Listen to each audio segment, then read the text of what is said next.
Hello, everyone. Welcome to today's webinar. We are continuing our series, the SignTracker Academy, and we're talking I guess this would be part two of the JobFlow board. So if you go to the YouTube channel, the SignTracker YouTube channel, which by the way, you can access from the dashboard. So I will just pop over there really fast. And you can go recorded webinars or training videos, either one will take you there. And make sure you go to the playlist SignTracker Academy and watch the video for the JobFlow board, because this is part two of that. Because SignTracker really solves two major problems. One, where the heck are my jobs? And so the JobFlow board solves that. A customer calls in, you immediately add it to the JobFlow board, no more falling through the cracks. But then there's a lot of moving parts inside of the job, and that's what we're going to talk about today. So if a customer calls in, of course, you go new job, and what that does, it opens up this job form, and we'll just keep it simple. We'll say this is a banner job, and we'll say it's a 4x8 banner. Sorry for my very slow typing. You'll have to forgive me. And then we can add it to a customer. Now, if you are syncing with QuickBooks, all of your customers will come over from QuickBooks into SignTracker. So if you're not syncing with QuickBooks, just go to the contact section and you can upload CSV files or literally just start entering them in one at a time. And you don't have to enter them into contacts. You can actually enter them into here where we just set up this new job, because it'll automatically feed it into the contact section. So first we want to go ahead and assign this to a company. Now this company is already in the system, so of course everything auto-populates. The second thing we want to do is we want to go ahead and assign this project to a person at that company. Now, if it's just a single person, that's fine. But if it's a situation where, say, it's a general contractor or it's a school district and you have several people at that organization that order from you, you can have their information. You can have it tagged to the company, but then you can also tag this job to that person. So now not only do you have in the history, if you went to that contact screen for this company, you will see all the jobs, ones that are in active status and ones that are archived. So it's an easy place to find your archive jobs. But then you can see the list of people that work at that company. And if you click on that individual person, you'll see the history of what projects you actually ordered with that person. Okay, so now we're going to assign it to a project manager. Now, some of you listening right now might say, project manager, man, that's pretty nice.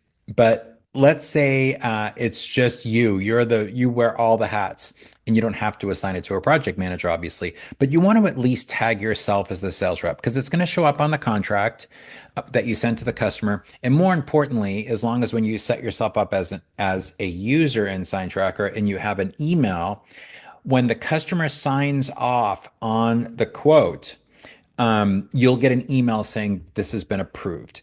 And if you know a due date at this point, great. If not, a lot of times you don't, because it's a brand new project.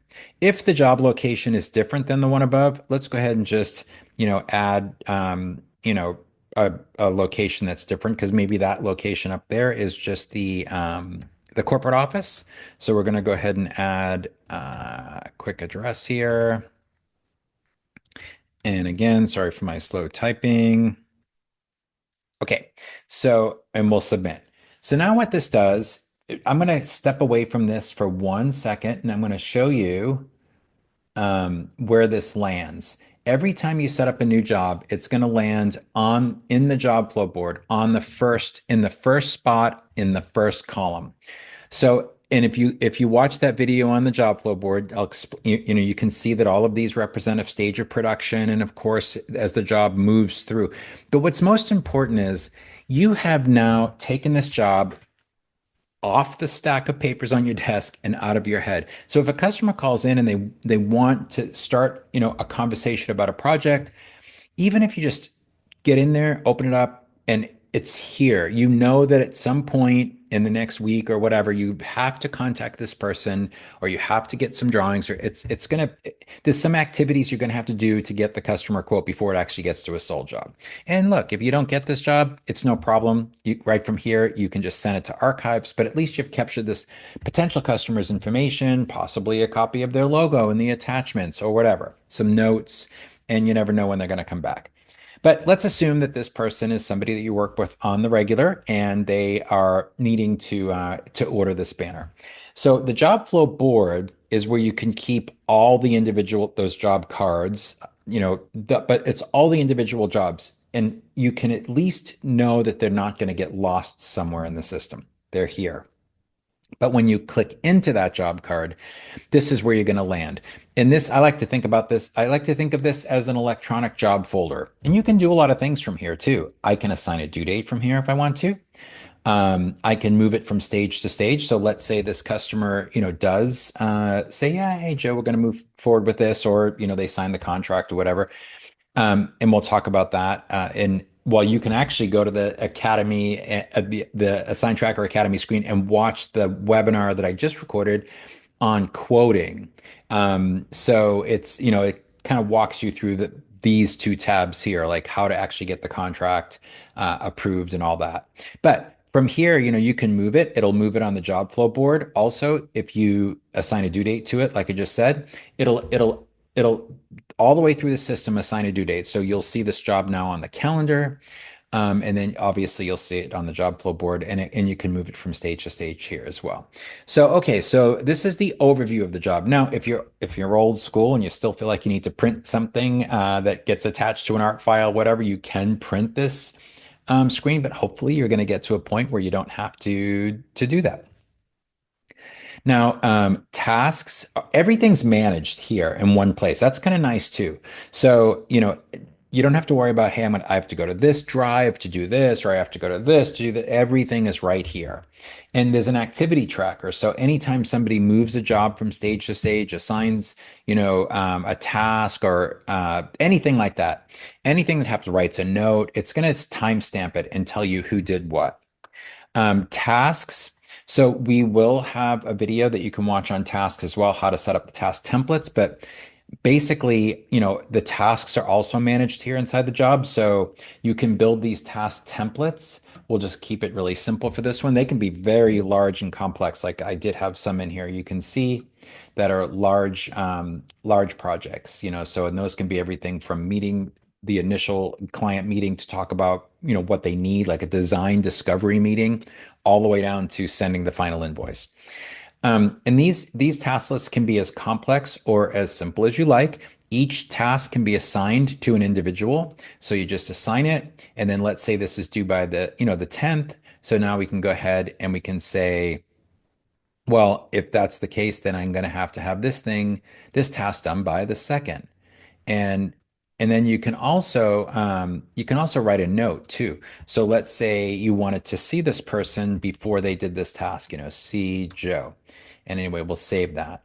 And basically what happens is anybody that, comes to work in the morning under that jobs tab, where you can access the job flow board and new clients we were just at a second ago, they can just go to the job task view and they can see what they have to do for the day. They can sort that out. So, but again, watch that video on setting up these task templates and how to access tasks. But all your tasks are going to be set up and managed here.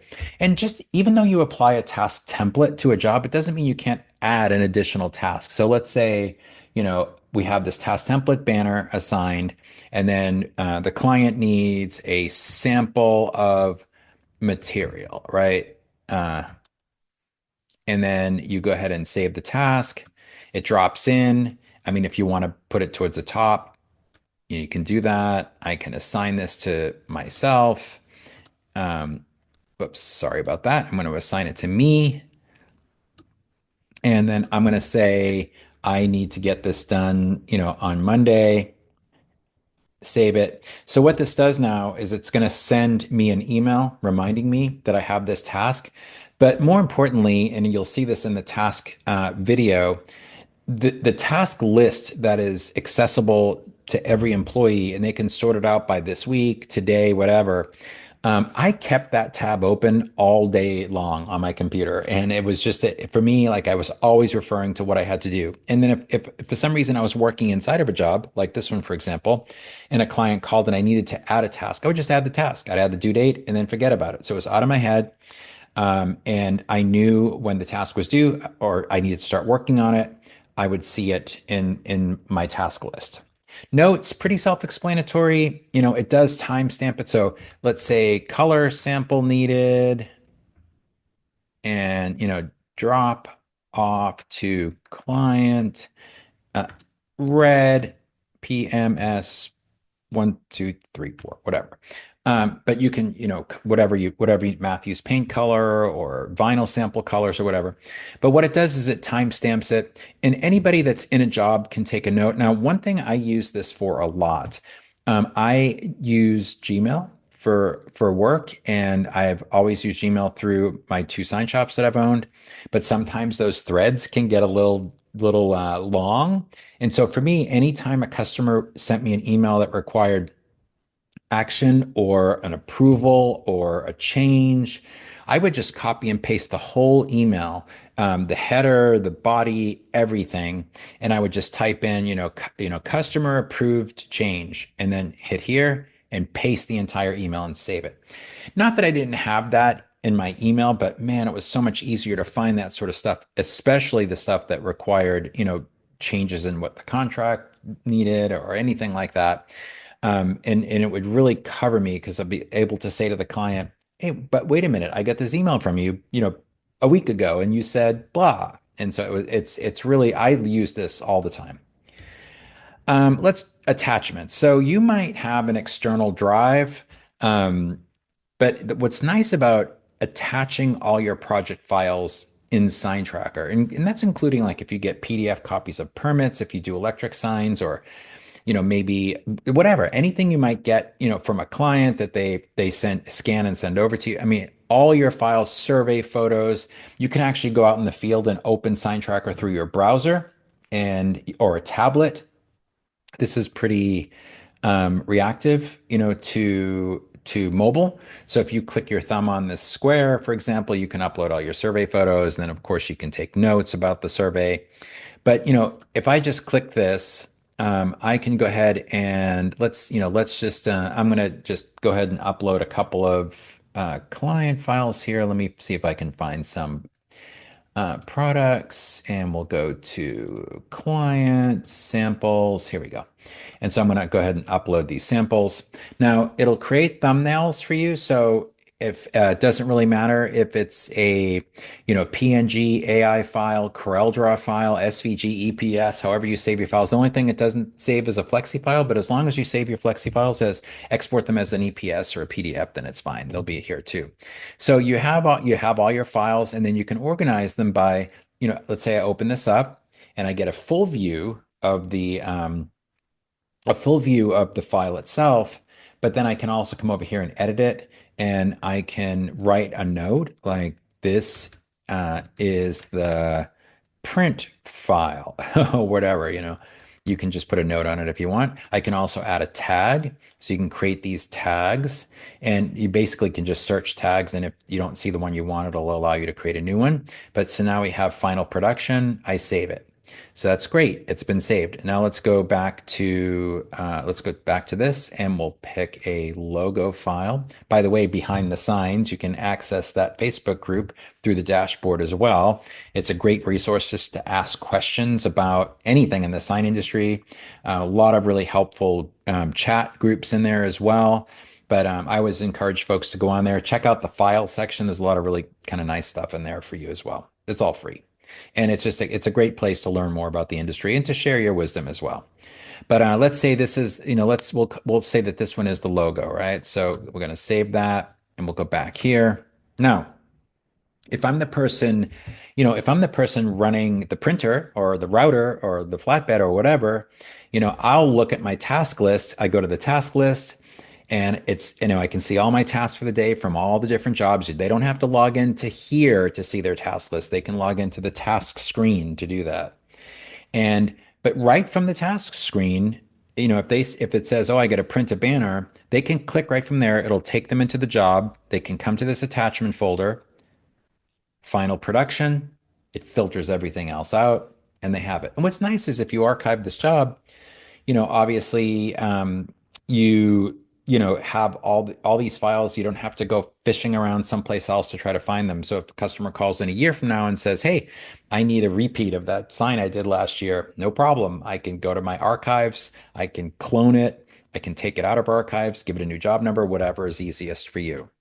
Now, contracts and quoting, again, I would, watch the webinar that we did on that. It's already posted in the Academy on the YouTube channel.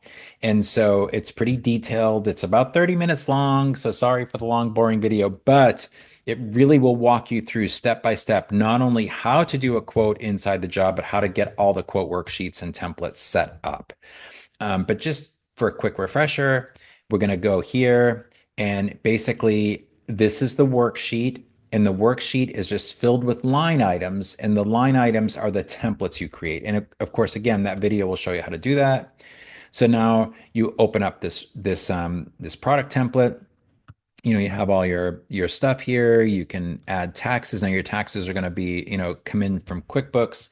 If for some reason you don't sync with QuickBooks, hopefully you do, but if you don't, you'll have to manually enter in the taxes, and that's all. You'll see all that in the video for setting up quoting, but it's pretty easy to do. And then we'll save it. So it creates this line item. And then, of course, if you watch that video, it walks you through. You can have multiple line items. But then once you get to that point, you save it. Looks good. It's ready to go to the customer. And you can either download it as a PDF, send it to the customer, or you can click this custom link. And then you just open up your email and type a nice little note that says, "Hey, Joe, here's the link for your quote." And then I click the link and it's like, "Oh, this is great." And I can approve it. I can sign off on it. And boom. And so now what happens is it goes back to the job. It happens a little quicker in email, but I'm going to go ahead and force it. It marks it as approved. It's going to send you an email that says Joe signed off on his quote. And then from here, you can just go, "Fantastic. Let's move it into pre-production." It's going to slide it on the JobFlow board. And again, at this point, you'd probably assign the due date to it, have a due date assigned to it. It's going to throw it on the calendar for you. It'll update it all through the system.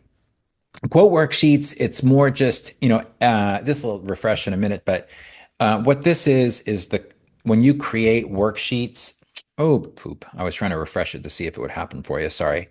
When you create worksheets, yeah. So what's going to happen is it's going to go ahead and throw them all right here. And so you can have multiple worksheets on a single job. By the way, we only did one worksheet. The reason why there's so many here is because I just remembered I moved our job from opportunity to pre-production. So I just opened up a whole different job. But that's okay because we're down to the forms and the sign templates anyway. But this is a good way for me to show you, like you can have 10 different sign types on one contract, or you can have 10 different sign types and 10 individual contracts. So it just depends on how your customer wants to look on things. I mean, most of the time you're going to have one contract that's going to have one item or a couple of items on it. Forms, there are a lot of forms in SignTracker. I would really encourage you to just go through and start using some of them, but maybe take a half hour and just open every single one of them and just see how they can be helpful.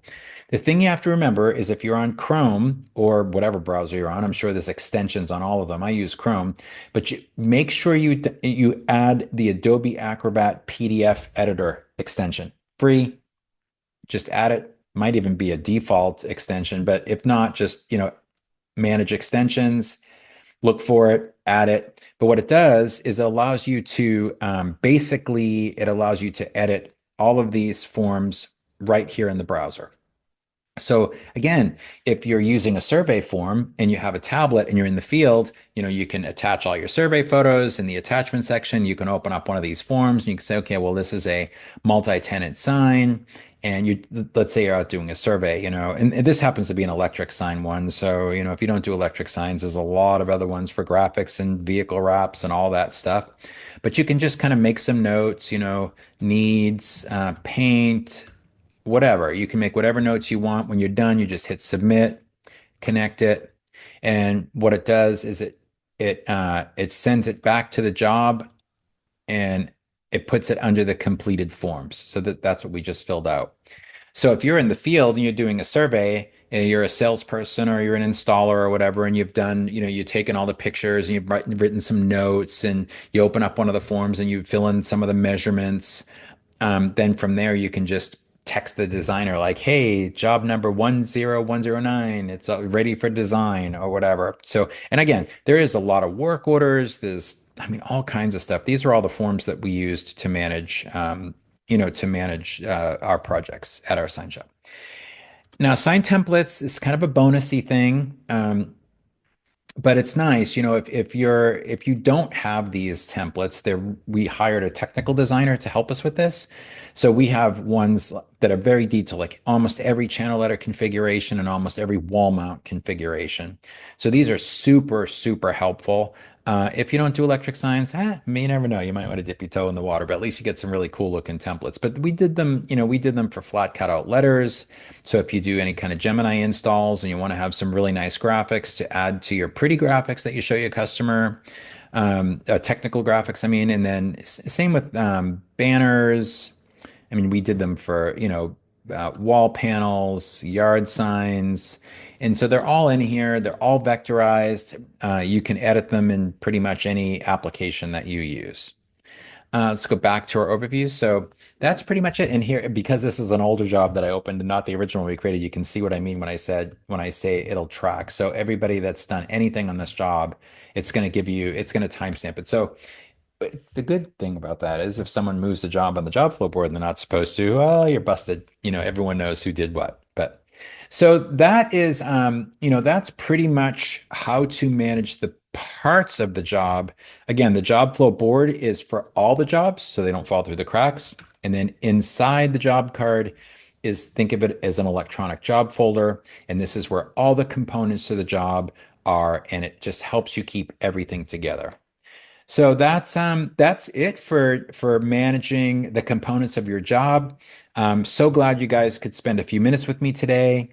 Please check out all the other videos in the SignTracker Academy. Again, if you're on the dashboard, simply click recorded webinars or training videos. It'll take you to our YouTube channel, and you can see playlists, and SignTracker Academy playlist is all the sorry about that, is all the current videos. And so they're all here, and I'll be adding this one, and there's more to come. So, all right. Well, thanks so much again. I'm Joe with SignTracker, and please reach out if you need any help. We appreciate all of you, and we'll see you on the next video. Have a great afternoon. Bye. Thanks so much for checking out SignTracker, and be sure to like us on Facebook and follow us on YouTube.